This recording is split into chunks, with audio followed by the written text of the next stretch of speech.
asalaamaaleykum mbokk yi di leen nuyu ku nekk turam ak santam di leen dalal ci studio iRadio ITV di am mbégte tey di waxtaanee goxaan yi maanaam mbirum mairie yi ñëpp xam nañu Sénégal mairie yi dañ ko créé bu yàgg ci réew mi maanaam laata indépendance sax bu ñu commencé ba léegi am na évolution yu bëri am ay loi de réforme 1976 je pense de commencé waat loi de réforme mairie 96 ak yooyu ñu xoolaat nañu mun a ak 72 ñu xool nu ñu mun a ñoŋalaat mairie ak yooyu waaye Sénégal yi bëri ñu ngi xalaat fu ñu génn ni ban njëriñ la mairie am pour ñoom loolu la ñu mën a waxtaane tey collectivités locales yi territoriales yi surtout lan mooy liggéeyam lan la citoyen war a xaar si ñoom est-ce que li leen jox ñu ngi koy def mu waree comportement yenn maires yi ci gestion foncier yi ci gestion espace yi naka lay demee parce que maires yi ñoo gën a war a normalement ñoo war a gën a jege askan wi ci mbirum décentralisation loo soxla ci état bi ñoo war a gën a jege est-ce que ñi dëkk ci réew mi ci koñ yi xam nañu njëriñu maires yi lu ñuy def lu ñu koy waxtaanee ñoom nag mbégte dala tey Amadou Seye Niang di spécialiste décentralisation expert la ci liggéey du bëri bëri bind ci ay téere yu bëri dala tamit monsieur Yaya Mané di tamit conseiller municipal di en même temps mooy premier conseiller président association des maires du Sénégal ñu di gërëm di leen sant Yaya Mané ñu bëri ñu ngi laajte luy njëriñu mairie est-ce que mairie am na njëriñ ci réew mi. mairie dafa am njëriñ parce que gis nga pouvoir nañu koy wax xamul nguurte dafa am yoon parce que nguur mënu doon benn rek parce que loolu dafa xew yi même suñu maam yi booy nguuru doo nguuru yow kenn dafa am nooy doxale ba nguur gi mën a yegg ci ñëpp yéeg nguur gi waaye boo amee buur bu nga xam ne par exemple fii mu ngi Dakar ki nekk Fongolom bi nu muy yéegee nu muy sentir nguur kon nag nguur bu nekk boo ko gisee dafa am nu ñu organiser ba ku ci nekk gis wala yéeg ni kii nguur la moo tax tubaab yi ñu ne il faut que nga nguur dañ koy diviser partager ko il faut que nguur nekk comme dañu nekk ci mbirum démocratie démocratie aussi dafa important il faut que aussi yow sa doxalinu réew sa doxalinu gox nga yéeg ci sa bopp kon nag problème mu démocratie il faut que aussi mu jege la il faut que aussi nga gis lu gën a mën a dox parce que loolu ñu ne efficacité parce que yow ku nekk Dakar est-ce que mën na toppatoo sama mbalit bu nekk Kaolack wala bu nekk Sédhiou kon nag loolu yëpp a tax mairie am mairie dafa collectivité locale dafa di lu nga xam ne maanaam bu melee ni ay étage escalier étage bu ci suuf mooy mairie moo gën a jege nit ñi mais bu ci kaw nag mu doon état wala président de la république ne mairie noonu la parce que réew pour mu dox il faut que yooyu am mais nag l'essentiel mu am harmonie yëf yi dox nu mu war a doxee pour mu am loolu la. Amadou Seye Niang yow spécialiste nga Sénégal dañu poser question ci efficacité mairie yi xam naa xëy na loolu moo tax ñu ne ndax mairie am na njëriñ. jërëjëf Alassane d'abord permettre ma remercier la si liggéey bi nga xamante ni yaag sa ñoñ yi am ngeen ko si groupe bi fii. am ko si réew mi. jërëjëf ñu depuis une vingtaine ëpp na 20 ans maa ngi lay suivre de près. merci ñu ànd liggéey te question réew mi soxal la. donc yaag Mamadou ñi ngeen ànd yëpp su mon frère Didier Boubs. di ziar doyen Yaya Mané qui est notre doyen. qui est notre encadreur. fu nekk ànd nañ fa si àdduna. ndax taxaw bu muy taxawu élus locaux yi à travers les rencontres internationales. Alassane Sénégal c'est un état unitaire décentralisé maanaam loolu lañ def suñu constitution noonu la ñuy doxee xamoo réew mi bu fekkente ni dafa am benn buur mu nu ko waxee nguur gu nekk ci kaw di dogal di doxal partout ci Sénégal de Dakar à Rufisque en allant Xawre Seme Passy dem ba Cap Skirring fu ne nga dugg fa. di dogal nekk Dakar wala nekk quelque part rek di dogal di doxal si lépp dafay xaw a jafe. ñu ne mën na nekk un état unitaire centralisé benn yoon nekkoon na ko lu yàgg nga xamante ni nguur gi day jël ay nitam wàcce leen ci suuf muy les représentants de l'État ñooñu di ko doxalal li mu dogal moom mais dañ ne le gouvernement le meilleur est le gouvernement qui gouverne le moins et loolu aussi am na solo ndax nguur gi la gën a baax rek mooy nguur gi la gën a bàyyi askan wi ñuy doxal di dogal fii nag ci Sénégal dañu opté à côté de l'État ak ay nitam yi ko toogal ci suuf di dogal di doxal ñu ut yeneen kuréel yoo xamante ne gox-goxaan yi la ñooñu di dogal di doxal pour deux raisons benn bi mooy la proximité gën a jege gën a yey gouverne très bien qui gouverne de très près maanaam ku la gën a jegeñ rek moo la gën a mën a doxal donc loolu mooy première bi deuxième bi te gis-gis nañ ko doyen wax na ko si dogal si anam yu bari nga jegeñ si ngay gën a mën a xamee problème bi est-ce que fii tali la moo fi war wala l'hôpital wala l'école wala jox femmes yi moo gën wala jox loolu ki nekk si suuf moo ko gën a mën a xam beneen bi c'est la liberté xam nga constitution bi moo ne moo proclamé la libre administration des collectivités territoriales maanaam gox-goxaan yi dañu am liberté pour doxal donc loolu tax na seen nekkin ci réew mi am na solo yaa nag am problème yoo xamante ne am na ci mais balaa ngay xam seen importance nga ñàkkoon lañ ndax ñàkkoon nañ leen ñàkkoon nañ ay jamono yoo xamante ne état bi moo daan dogal ci kaw di doxal muy yéex muy am une lourdeur administrative muy am une lenteur administrative léegi bi nga xamante ni teg nañ gox-goxaan yi da nga gis ni xaw na oyof tuuti je donne un petit exemple si wàllu njàng mi Alsaan peut-être maak yow bon Alsaan mën nga sol kaki yow bi ngay jàng kaki yi tenue élèves yi tenue scolaire yu élèves yi état bi yanu woon doon ko jox l'ensemble des élèves du Sénégal kaki la woon ak tubay jéegee peut-être doyen xam na ni may wax mais man sama classe gi jànguñu si loolu mais xam naa ne amoon na ndax sama mag daan naa gis mu koy sol El Hadj Malick donc loolu état bi da ko yanu woon daan joxe fourniture scolaire partout ba année 80 début année 80 yi mu ngi am biñ demee ba année 80 yi ak crise yi fi am yëpp population bi yokku 92 le 3 avril le président Abdou Diouf daan ne moyen d'état mieux d'état su ma yennee ko damay gën a oyof si li ñuy jëlee nag une décision fondamentale mooy procéder au transfert de compétences def une grande réforme en 96 gën a dooleel gox-goxaan yi jox leen ay liberté donc laataa loolu di am mais gis nañ ni année 80 ba année 90 yi ba 2000 presque ñiy sol tenue boo bu dul école sœurs yeeg yooyu ñun daawuñu sol tenue donc il a fallu que état bi yenne ko jox ko gox-goxaan yi nga gis boo demee Tëngéej sama sœur Ngoné Ndoye si la équipe solal xale yëpp ay tenue ngay jël fourniture scolaire yi maire yi di commencer di ko joxe nga xam ne ay jamono état ko yoon woon war a joxe fourniture scolaire à partir de Dakar joxe ko partout au Sénégal tenue mu joxe ko partout au Sénégal c'était pas opérant dafa doon yéex dafa doon metti te état antanu ko donc looloo tax ñu indi ko léegi nag am na day ay problèmes yu ci am la réforme a fait 25 ans bientôt donc loolu c'est normal que man dama kontaan loolu ci émission bi ndax ça nous permet un peu de revoir tout ça. xam nga lu mu wax am na ci kayit waaye citoyen nekk ci quartier yi ñoom lu ñu gis mooy organisation marché yi demee nu mu war a demee circulation bi ci quartier war nu war a demee ramassage ordures yi maanaam nu ñu quartier bi ñoŋee ba mu nekk quartier bi nga xamante ne quartier bu mairie bi di gérer nekk des quartiers efficients ak équitable amul moo tax ñu naan ñoom dañuy poser wu question est-ce que mairie am nañu efficacité. waaw am na efficacité mu nga baal ma de mu dellu tuuti ginnaaw nuyu la. nuyu auditeurs yi ak ñuy seetaan. parce que yow yàgg naa laa xam. maa ngi la xamee bu ñuy defee benn tournée en l'an 2000. dëgg la ak Jacques Diouf. waaw yàgg na def benn tournée mooy directeur général. dans le monde rural la. on a passé presque une semaine ensemble. absolument kon nga xam ne lu yàgg la. waaw dëgg la. waaw léegi ñu ngi lay gërëm ci liggéey booy def. jërëjëf waaw pour revenir ci sa question. moom laa la doon wax nii. xam nga.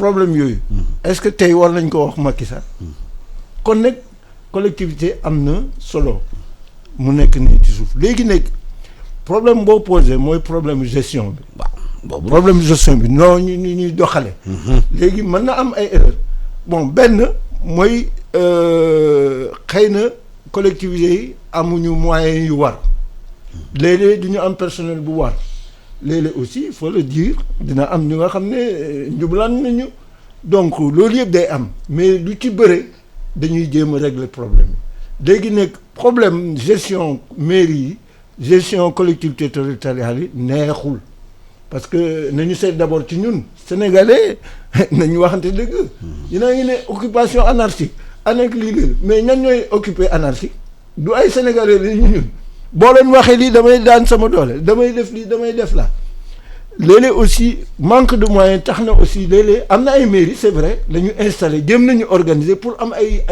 koom voilà ay ressources léegi c'est vrai que dañu multiplier ay points d'installation ay cantines ak yooyu ba am na ay jamono yu nga xam ne nii ñëpp ñu ngi doon ne xanaa on veut cantiniser la ville et cetera yooyu yëpp ay erreurs de gestion la moo tax léegi yooyu mën na changer parce que ku mel ni sama rakk ji ñaa xam nga léegi mu ngi ci mairie xam na yëf yi nuñ koy doxale mais avant dañuy gis ku nga am ne certificat d'étude la ku la kii moom wala maire bu nga xam ne moom luy soxla mooy daal nu may amee recette loolu yëpp dañ ci waxtaan di ci distroo ñun ñëpp suñ biir seet lu nga xam ne mën na am ak lu nga am ne mënul am te léegi nañu xam ne population aussi nekkuñu ni di seetaan parce que yëf yi dafay évoluer démocratie bi dafa évoluer kon lu ñu ne société civile maanaam population ak seen organisation léegi dañuy bokk ci wax ji yéen itam yéen a ngi fi rajo yaa ngi fi léegi loolu def lu jaaduwul rek su bëri population bi jóg. mais ba jox la ci benn poñ bi mooy par exemple marché yi. waaw marché yi day lakk tout le temps. waaw ba ci mujjee fii fan yi passé ay marché yi lakk. waaye loolu ba léegi. gisuñu maanaam ay réformes yi ci mairie yi def.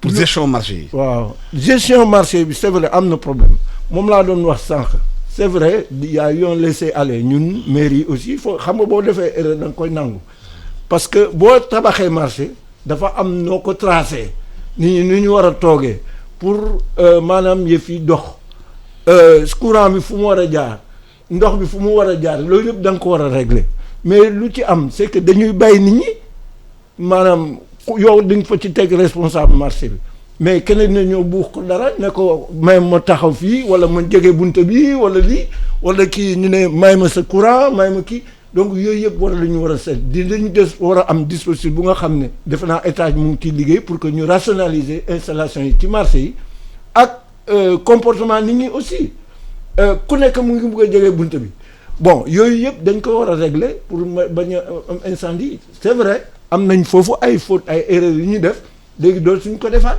il faut que aussi nit ñi dimbale ñu c'est pas parce que yow bëgg nga nekk commerçant rek foog nga am cantine fu fii endroit bi laa bëgg mu normal mu bañ a normal mu am fa bouche d'incendie ou pas bëgg nga kut nga installé wu foofu yooyu yëpp foog ñu àndi ay comportement ak mu am surveillance ak suivi loolu moo manqué nag parce que nit ñi mën nga tabax marché fixer règle yëpp mais dafay am ñu nga xam ne dañuy indiscipline te kenn du leen wax dara Sénégal loolu moo fa xamoo sanction ak discipline war nañ ci liggéey trop ñëpp ci wacca liggéey wala liggéey mais pour gestion loolu amoon na police municipale bu doon def liggéey boobu daanaka dindi nañ ko moo tax nit ñi ci marché yi ci tali yi la neex la ñuy def te maire yi responsabilité engagé wu na ci yenn décisions yi ñuy jël absolument police municipale c'est dans les textes aussi ñun à Rufisque on a voulu mettre ça en place je rappelle que moi je suis conseiller municipal avec conseil spécial du maire de la ville Daouda Niang que je salue au passage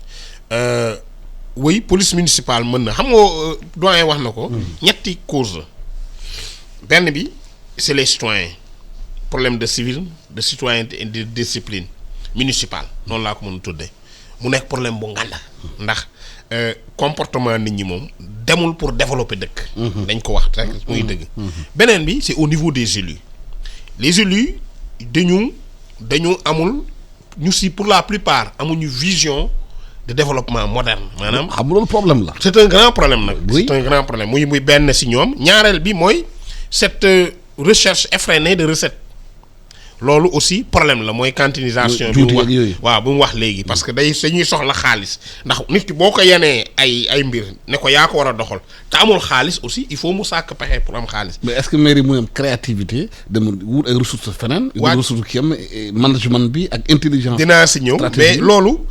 ndax mairie yi 3 xaalis la ñu am bi jiitu mooy yi ñu moomal seen bopp recettes yeeg yooyu juuti yeeg yooyu bi si topp mooy li leen état di damp di leen jàppale mooy les transferts étatiques. dina ministre bi nee na yokku na. volume bee yokku mais man gëwuma ni yokku na ndax taux bi yokkul. bi si topp mooy li ñu jëlee bitim réew te loolu aussi mën nañ si wax ndax problème la mais dañuy gis ni cantinisation boobu nekk na beneen problème maintenant li tax ñu koy def ñoom it boo leen laajee dana état bi moo ñu jàppalewul. maire yi amuñu xaalis Alassane Sénégal boo jëlee dépense moyenne de fonctionnement par an par citoyen ci commune c'est 12 650 francs. CFA chiffre de l'ADM. année. Allah par an ci citoyen chiffre ADM la c'est le guide des ratios. boo yéegee ci kaw au niveau africain nga dem ci rapport François Yatta. ils sont à 25 000 francs CFA en moyenne en Afrique donc sori nañ trop fii Afrique bi fii ñu toll ci Afrique donc les collectivités locales sénégalaises sont pauvres donc pauvreté boobu mooy indi li ëpp pexe yi ñuy jéem a def te àndul ak développement. donc ku nekk am nga ci responsabilité mais man je pense que c'est l'État qui doit si on prend à Rufisque vous parlez d'incendie. te géej je crois yàlla nañu ci yàlla musal plus de 20 ans lakkul mais nous avons d'énormes problèmes bi ñëwee dañu balayer def désencombrement biñ ko mujjee def mooy le 5 dañuy jógee ci marché bi ci géej gi ñëw ba ci route nationale bi. waaw li nga wax police municipale c'est important il faut ñu taxaw ci parce que bi ñu désencombré 2014 mettre en place une brigade suñu brigadier yi amuñu puissance publique. amuñu possibilité dóor amuñu possibilité de sanctionner mais dañ leen doon sànni xeer di leen blessé di leen jàpp di leen yóbbu police ba seen directeur bi le directeur de la brigade Adama Niang jàpp nañ ko yóbbu ko tribunal donc ça pose un problème non rapport avec l'État. Des fois nga am un préfet qui collabore des fois nga am un commissaire qui collabore des fois ñoom ñaar kenn du si collaborer des fois kenn kay collaborer or les mairies amuñu police municipale boobu sénégalais yi j'ai rien contre les policiers municipaux et les agents de sécurité mais le sénégalais sociologiquement faalewu leen damay yaakaar tax ne gendarme la ñuy gën a faale que policier donc il y a un problème de perception qui se pose donc on a essayé de mettre en place une brigade doxul.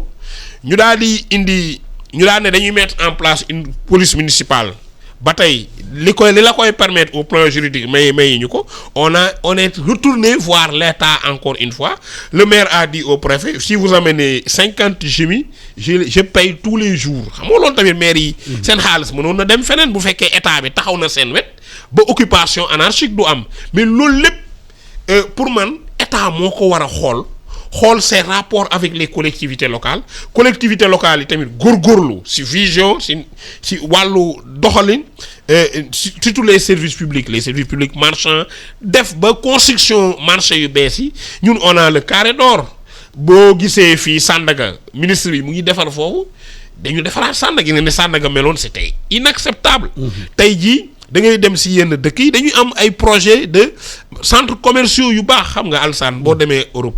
dem fii Maroc wala yeneen dëkk yi gis fa ay mall nga xamante ni benn bâtiment la bu yem 5 étages wala 10 étages loo bëgg a jënd fekk ko ci biir loolu fa la ñu war a jëm. Sénégal loolu waruñu jomm.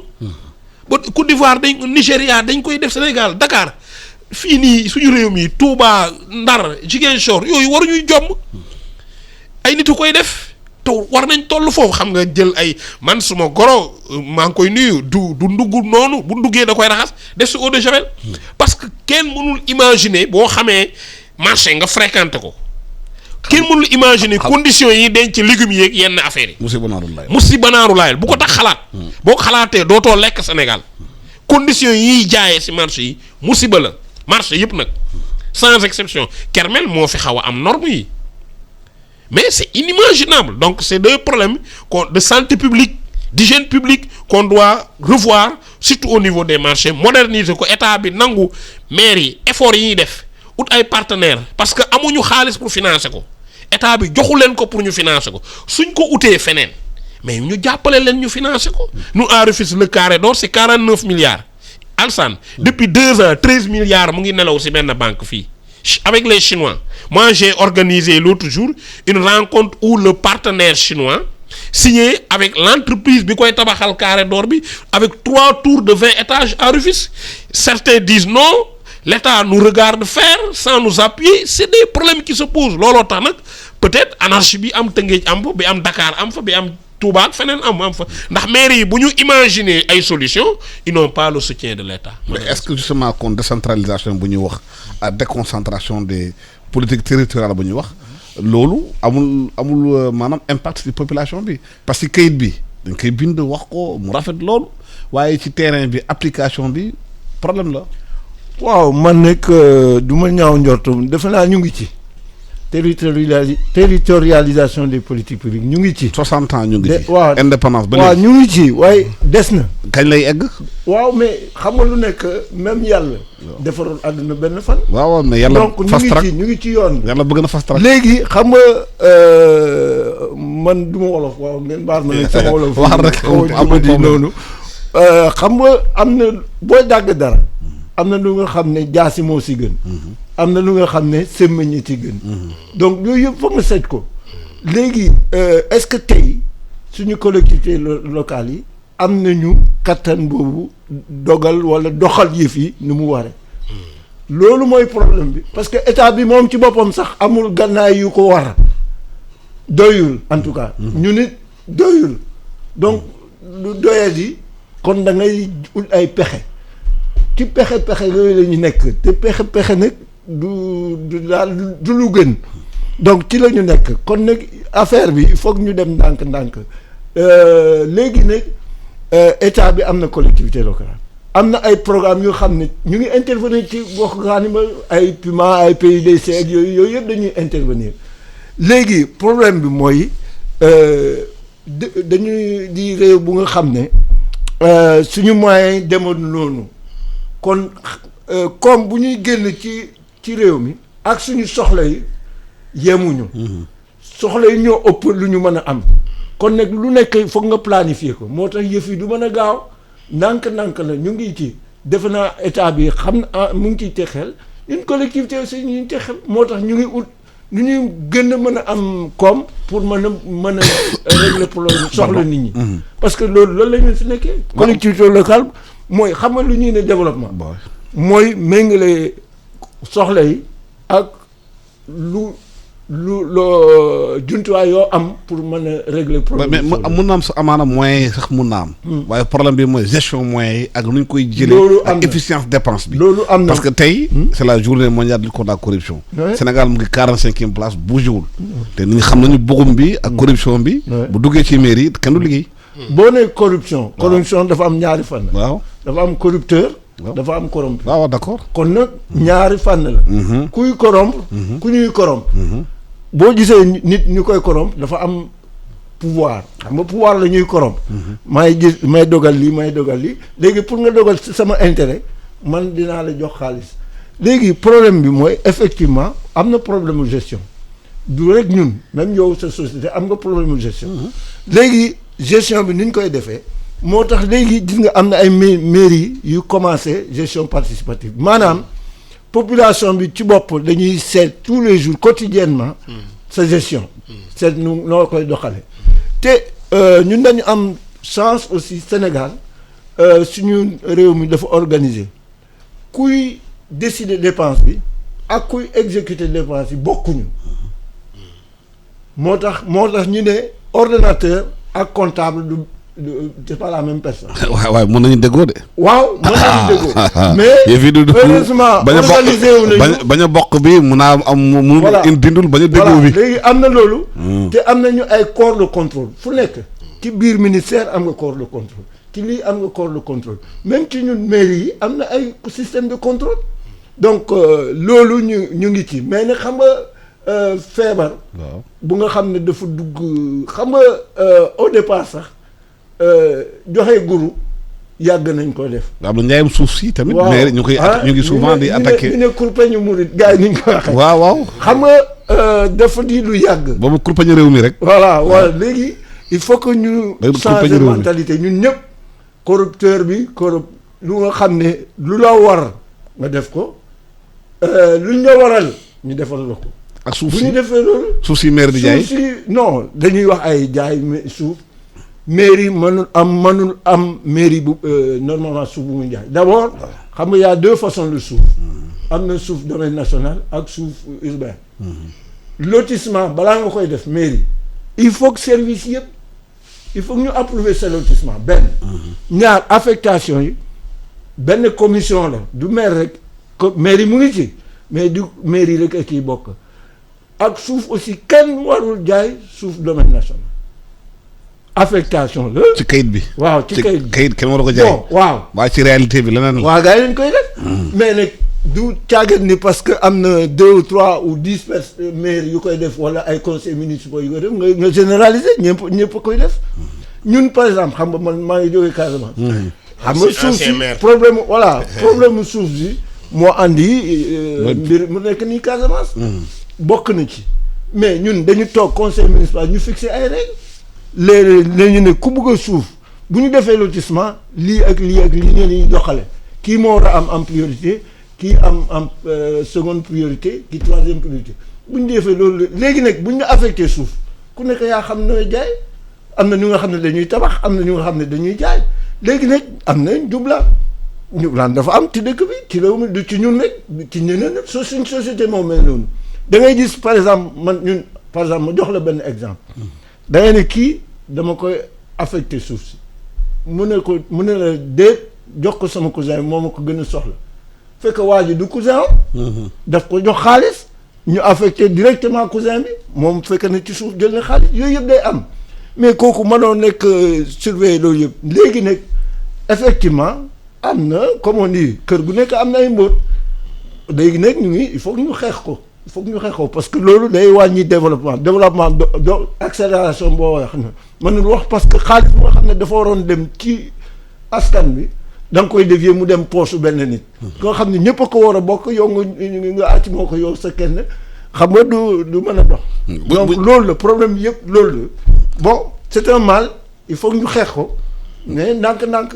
waaw yéen a ngi déglu matinal iRadio ITV ñu ngi dalal Yaya Mané ancien maire et premier conseiller du président de l'association des maires du Sénégal AMS ak Amadou Seye Niang di conseiller municipal en même temps expert en décentralisation Amadou Seye Niang gis nañu mbirum concret embouteillage yu bëri nee nañu embouteillage bu gën a yokku Ndakaaru mooy façon bu ñu joxee tali yi ak nu ñu koy occupé te loolu yenn saa maire bu nekk am na responsabilité ci loolu nañu nee nañu lan moo tax maire mun ñu xalaat ay parking soit souterrain soit aérien ci quartier yi mun a indi koom-koom pour mairie bi ñu décongestionner circulation bi parce que état bi day perte chaque année plus de 108 milliards de francs CFA ci mbirum circulation. Oui, la mobilité urbaine c'est un problème qui se pose.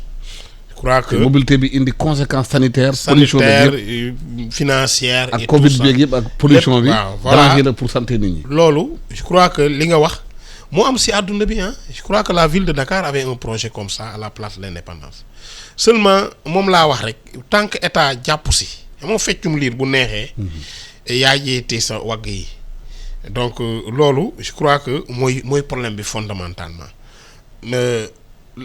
la mobile bon il y a deux types de ndax route yëpp c'est pas des routes nationales c'est pas des routes yoo xamante ni maires yi am nañu ci compétence gis nga ni ñuy naan hôpital yenn yi boo jëlee pyramide sanitaire bi yi état ko yore yi maire yi département noonu la amee ci tali yi da ngay dégg route départementale route nationale am une voirie urbaine municipale donc maire yi ci voirie yooyu lañu kii maintenant l'occupation le problème du stationnement se pose. Le problème des garages clando se pose dans plusieurs localités, que l'on soit dans les grandes villes. Ça se pose. Encore une fois, c'est un problème de discipline. Encore une fois, c'est un problème de vision pour les maires. Nga xamanteni ñom pour la plupart fofu tamit dañuy daw pour am xaalis pour doxal manam la ngay garé fofu ñu juuti la day dugg seen gafa maire bi. Donc loolu lañ ci jublu mais il faut que état bi est-ce que loolu duñ di gàllankoor pour maanaam circulation bi conséquence yi muy def. bien sûr ci gox bi moo gën a garaaw ci li ngay encaisser. bien sûr mais parce que conséquence c'est pas perceptible tout de suite et maintenant à leurs yeux mais si li ëpp lii tax ñuy def loolu ut xaalis la moo tax man dama ne président li mu bëgg te wax ko na ko ministre des finances def ak ministre des collectivités territoriales.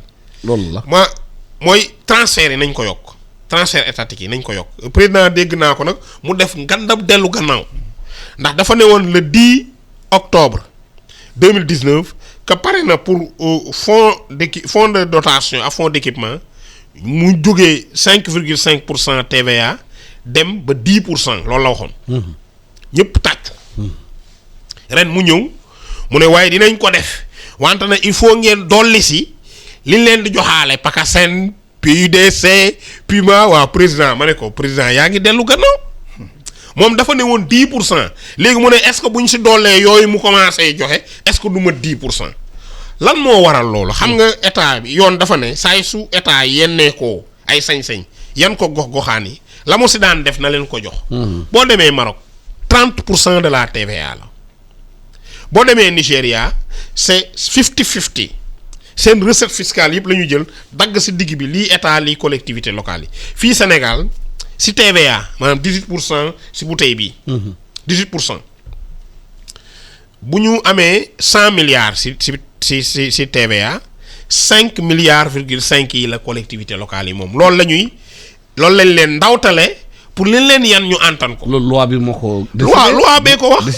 c'est dans l'acte 3 te moo am depuis 96. maire yi day sant je rends hommage à Mamadou Diop Mbaye Jacques Diop ñoo ñëpp ils sont toujours battus pour mu dem ba 20%. président Macky Sall nag nangu na depuis daaw que mu dem ba 10%. mais jëfewu ko. jëfewuñ ko loolay problème j'ai entendu le ministre Oumar Gueye nangu bañ a jëfe amul j'ai entendu le ministre Oumar Gueye bërki démb mu ne yokku na attention yokkuwul c'est le volume qui a augmenté maanaam li ñu am ci TVA moo yokku waaye taux bi yokkuwul bu doon dañ am 100 milliards 5 milliards virgule 5 la ñu am bu dee dañu am 150 milliards wala 200 milliards dañuy am 11 milliards. mooy taf yëngal yi. waaw moo ñun bëgguñu façon yokku boobu bu ñu amoon 10% du ñu am 11 milliards day yokku parce que volume bi moo yokku mais bu ñu amoon 10% si 200 milliards yokku bi day gën a taxaw donc loolu le président bëgg man je demande au ministre des finances au ministre Oumar Gueye ku am taxawaay la. mais na xeex bu baax parce que malheureusement si budget 2021 bi loolu newu si ñu ngi toujours à 5,5%. j'interpelle l'AMS parce que loolu combat la bu ñoom bu ñu mënee ba gagné ko xaw ma fan lañ si toll mais si budget 2021 bi le ministre a dit oui yokku na mais pour 2021 mais c'est le volume qui a augmenté. waaw boo leen amee ay maanaam décisions yi ñu jël. te appliqué wuñ ko.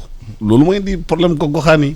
parce que xam nga réew mi yenn saa wax ji dina neex kii bi bëri décision ñu bëri ko waaye appliqué ko bu amulee et puis bu ñu ko dugalee yenn affaires yu ndaw ci biir te yëgul xam nga loolu population bi ñoom dofuñu dañuy déglu.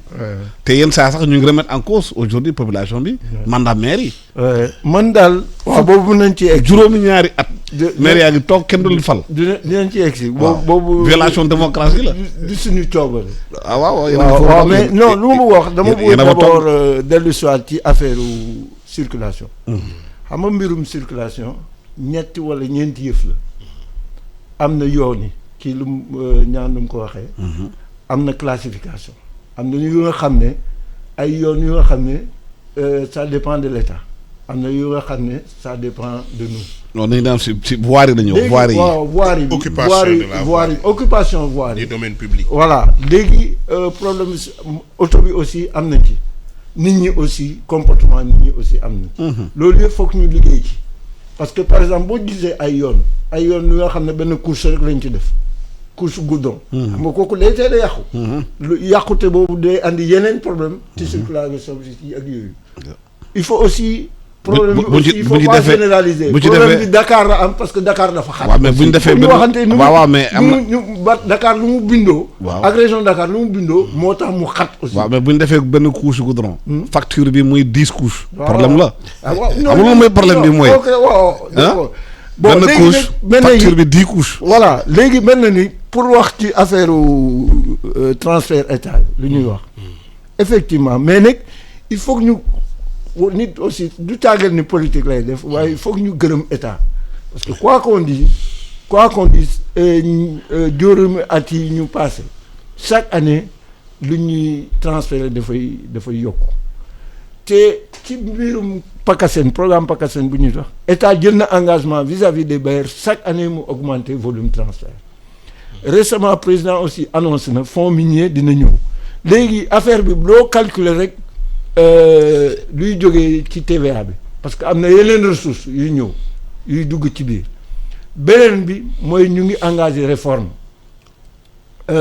ministre Omar Gueye je crois par le biais de l'ADM jël nañu benn consultant bu war a liggéey ci justement problème yooyu seet ni ñuy yokkee paaru TVA bi ak ni ñuy ut ñeneen beneen fiscalité buy ñëw yokk ci loolu c'est ça problème bi mooy de manière générale il faut que par exemple boo jëlee taxe sur la plus-value immobilière maanaam yow boo jaayee sa suuf wala nga jaay sa kër état daf lay taxé taxe boobu ñuy jël dañ koy partagé ñu ne comme tabax yi ak suuf si suuf la ne jox ñu yëpp état yow soxla loolu donc yooyu yëpp dinañ ko seetaan ak lu ñuy transféré parce que tey transfert buy am pourquoi Rufisque di am 10 millions man ma am 5 millions yooyu yëpp foog ñu jox ay critères yu nga xam ne doxal yu nga xam ne ñëpp dina ñu xam ne lii c'est normal yooyu yëpp ñu ngi koy def donc je pense que on est dans la bonne voie récemment journée de la décentralisation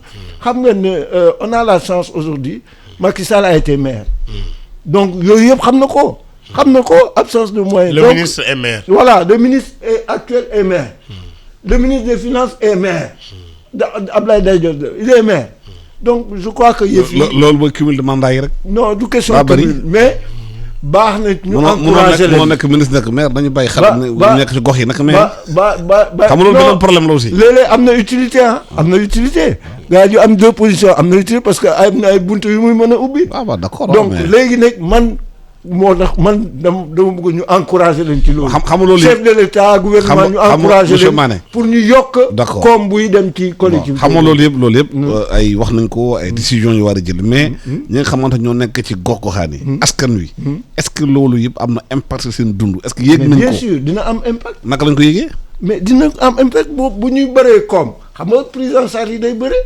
loo mën a def tey suba di nga mën a def lu ëpp loolu moyen bi la par exemple école yi prise en charge yi ak yooyu hôpitaux yi yooyu boo yokk sa koom bu yokkuwee nga mën a intervenir léegi nag mais par contre fu ñu mën a wax nag mooy investissement parce que collectivité ma nekk nag ci fonctionnement rek ki yooyu fay ay salaire rek waaw léegi il faut que ñu jox leen moyens yu nga xam ne dañuy investir dañ wuti ko développement waaw ñu ngi koy wuti léegi loi yëpp ñu ngi entamé ay réformes yu nga xam ne collectivité yi dinañu am moyen sax outil comme bitim réew yooyu yëpp ñu ngi ubbi yoon bi léegi mais foog ñu tracé ko xam ban yoon la ñuy jaar ak nu muy demee parce que sinon xam nga Sénégalais rek peut-être ñun séeréer yi ak joolaay ñoom dinañu ragal bool mais suñu mbokk wolof ñoom ragal lu ñu boo ko ne milliard mu ne jox ma su ma fay ñun nekk dañuy ne lii fu ma koy jëlee fu ma koy fay xam nga waaw bien sûr mais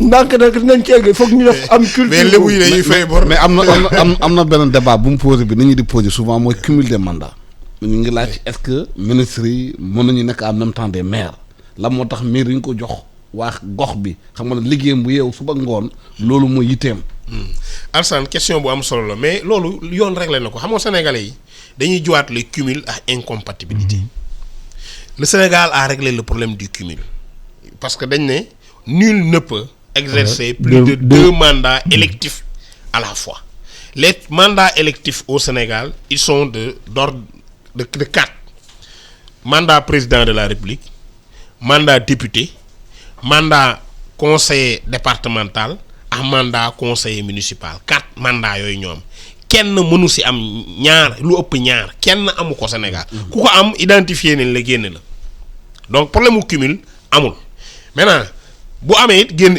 ñi ko am dañ leen di seppi bu ñu leen signalé ñu génn leen facilement ñu opté bu ñu opté wul la loi dit que loi da leen di opteel xam nga kon réglé na la loi impose que ni bu dee da nga nekk conseil départemental conseiller municipal. ak député da la naan da ngay bàyyi. benn. boo bàyyiwul ñu bàyyi ñu bi nga mujjee. la ñuy jàpp ni moom nga jël. waaw maintenant nga nekk ministre nekk maire. léegi loolu incompatibilité la. waaw loolu bokkul ak cumul de mandat. est-ce que incompatible mën nañu ko dugal ci loi bi. waaw léegi y a des fonctions yoo xamante ni boo ko amee àndul ak am beneen fonction muy maire muy président muy député muy directeur général muy PCA yooyu yëpp ay incompatibilité la yoo xamante ni loi bi moo naan bii ak bii incompatible na bii ak bii incompatible malheureusement si Sénégal fonction maire ak ministre c'est pas incompatible c'est compatible xamoo député maire c'est compatible ministre maire c'est compatible malheureusement pour le Sénégal et vous avez raison de dire que mënoon nañ c'est vrai que am ay position yu bari baax na parce que dina lijjanti yenn problème yi mais pour man ministre maire mënoon nañ ko rendre incompatible pour man. parce que du am temps consacré. waaw ndax charge ministérielle dafa nekk charge yu lourde yoo xamante ni man Mbaye Jacques moo ma yar da daan wax ni moom bëggul décret moom. suffrage la bëgg mandat la bëgg donc mais fii da ngay gis ku nekk ministre dem nekk maire di nga xamante ni dëkkam dina toog lu yàgg du fa dem par weer la fay dem wala par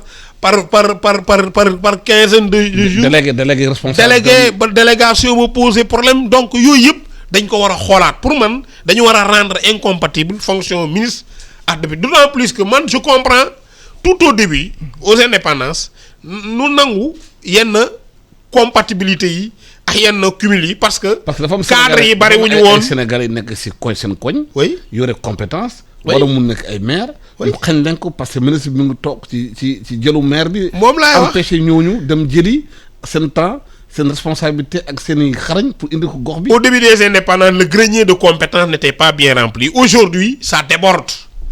quartier boo dem ay cadre façon nu am xam-xam si domaine yëpp a nga fa donc ñooñu bu ñu rendroon incompatible yenn affaires yi peut-être dinañ gën a mën a am place pour mën a contribuer au parce que réew mi ñun ñëpp ko bokk mën nañ ànd liggéey ko donc ñu bañ a rendre affaires yi possibilité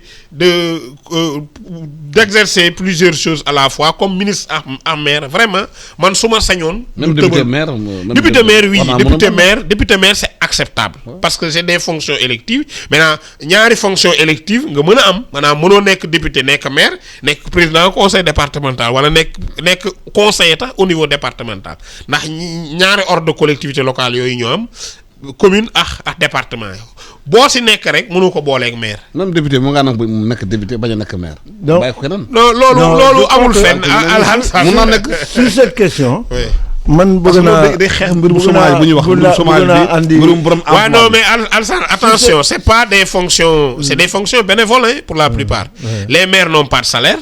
Ils ont une indemnité. Les députés ont des salaires, hein? Oui, les députés, bon, mais pour un mandat de 5 ans, oui, ben d'accord. L'on règle le chômage. Pour moi, l'on règle le chômage. Pendant longtemps, sous le mairie, qui fait débat là, effectivement. Il faut que nous. C'est un débat. C'est un débat, il faut que nous discuter ici. Par exemple, par exemple, directeur général, jusqu'à Abdoulaye Wade, c'était incompatible avec fonction de maire. Mais Abdoulaye Wade a libéré ça. Léegi on n'est pas revenu là-dessus. C'est un débat. Moi je ne veux pas me. Parce que j'ai une position. Directeur général voilà. maire. Mën na am conflit d'intérêt. Oui. Moo tax déjà même ministre sax mën na am conflit d'intérêt. Parce que yow c'est sûr que si tu es ministre des travaux publics par exemple. Tu vas faire c'est sûr que di nga sa localité ngay jéem a kii quoi beral loxo. Donc day am mais nag c'est pour atténuer lu ñuy wax c'est pas peut-être mauvais. C'est pas peut-être mauvais mais am na ay dëkk yu nga xam ne dañ ko interdire ay français yooyu ils vont vers ça. Parce qu'il faut mais compétence am na ñu nga xam ne c'est au niveau politique. Il y a des partis politiques. qui dañuy ne non yow boo jëlee poste ministre da ngay donc ça se règle un peu mais c'est un débat il faut que ñu discuter ci. Quels sont les avantages quels sont les inconvénients am na ay avantages am na ay inconvénients léegi ñu seet le niveau comment dire de notre démocratie. ak niveau fu ñu toll léegi ci compétence su sénégalais yi. mën nañu mën a def yenn réforme yu nga xam ne dina permettre ñëpp participer dans la gestion publique. talent yi waaw talent exprimé wu. maintenant je dois aussi atténuer par le fait que municipalité ak gouvernement nu muy doxee du benn. Parce que municipalité normalement c'est censé être une équipe. Vous y a le conseil municipal, il y a le bureau municipal et cetera donc maire bi mënul empêcher liggéey bi. maire bi mën na joxe ay orientation mën na dem uti ay koom ak yooyu te souvent boo jëlee certaines municipalités même le ministre des finances par exemple il est maire d'un petit village là-bas d'une petite commune mais c'est sûr que sa fonction de maire de ministre lui permet d'obtenir des choses donc yooyu yëpp foog ñu seet c'est anormal du reste. waaw mais les gens demandent aussi mandat maire yi kan lay jeex.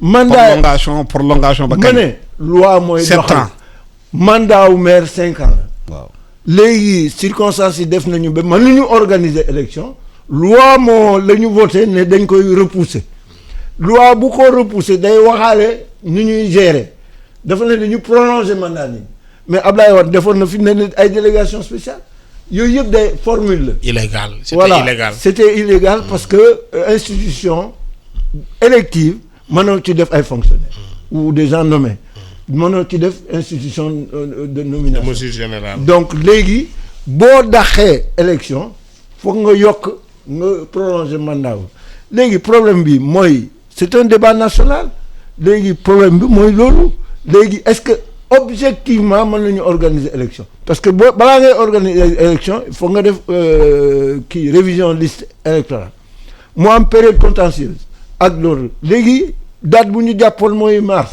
est-ce que objectivement mën nañ ko defar ce n'est plus possible léegi foog ñu prolonger mandat parce que prolongation mandat moo gën a démocratique moo gën a légitime plutôt que nga jël un Yaya Mané ne ma ko Guédiawaye ne ko voilà tu vois Guédiawaye un agent de l'État xam nga loolu recul la kon nag il faut ñu prolonger mais prolonger bi suñu état ak dialogue national bu am ngeen exiger audit fichier bi yooyu yëpp ay temps lay jël léegi nag ñooy def mais est-ce que dialogue national bi bokku ci prétexte yi rek di yokk mandat maire yeeg yooyu.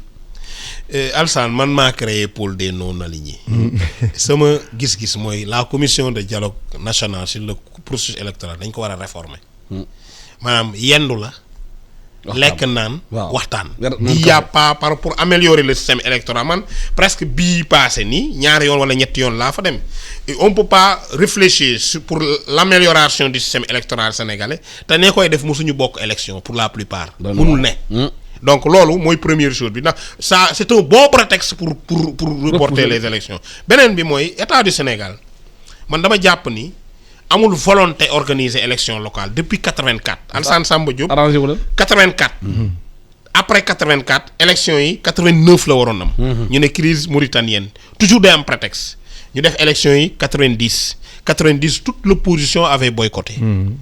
90 mu war a jeex 95 ñu ne y a une réforme fondamentale régionalisation on va en 96.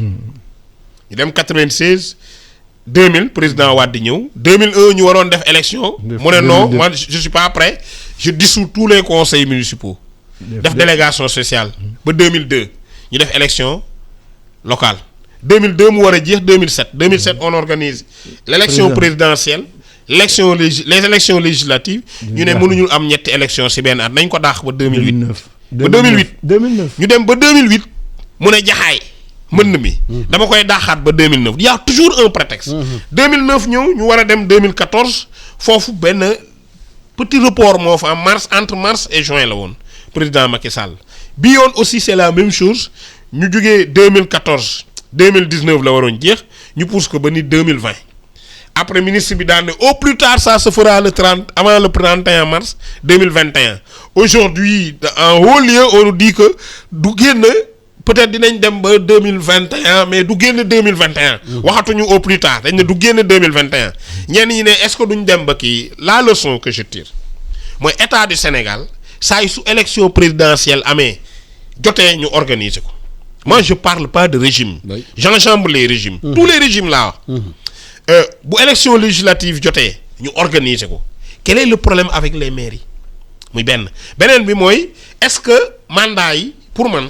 ndax am na dëkk yooyu la durée du parce que état du Sénégal wan nañu depuis 84 qu'il est incapable d'organiser des élections locales 5 ans après loolu ma état yi Sénégal. mais est-ce que nguur yi ñooy calculer. waaw mais dañ ko yóbbu moo tax ma bëgg proposer ñu yóbbu mandat yi 6 ans définitivement après kale ka fa nag daan na état comme que mënoo ko def 5 ans nañ ko def 6 ans mais obligation pour yow amatul prétexte amatul dara ñu tenir ko comme ni ñu amee ñun ñëpp.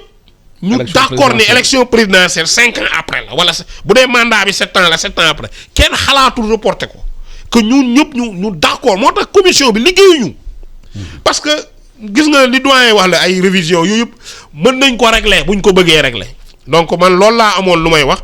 que vraiment c'est un problème de volonté au niveau de l'État. man je crois que sur le principe ñëpp war nañu d'accord ne nit mandat yi le calendrier républicain des élections doit être respecté. Oui. Certaines critères de démocratie. Voilà, de bonne gouvernance. Donc je crois que tout le monde doit être d'accord là-dessus.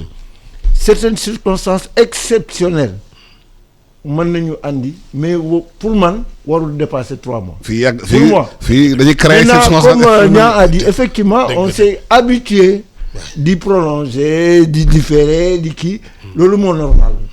léegi il faut que ñu seet suñu biir ñun des acteurs politiques et même la société civile. C'est ça. ñu discuter fixer comme les règles. durée de mandat 6 ans la 7 ans la woo 5 ans la woo 4 ans la woo ñu jàpp loolu ñu kii mais c'est que y a un autre problème derrière c'est que nit ñi dañuy poser problème audit fichier. man je pense que le fichier qui a permis 2 alternances. defe naa war na baax. n'a pas besoin de l'auditer. wala même bu ñu koy auditer audit léger. waaw mais bu ko audit. un truc qui a permis 2 alternances. je crois que vraiment. c'est toujours vraiment donc il faut que aujourd'hui. taaf yëngali rek. man de d'accord na parce que aujourd'hui il faut que ñu préparer campagne donc aujourd'hui l'État doit dans les meilleurs délais. wax ñu kañ la élection locale yi. waaw temps bi ñu joxoon nag jeex na. waaw kon libéré. amuloo prolongation. waaw amul prolongation di gërëm Amadou Sène Niang nga ñëw Assane Top def journal bi la gërëm di leen sant yéen ak jàmm.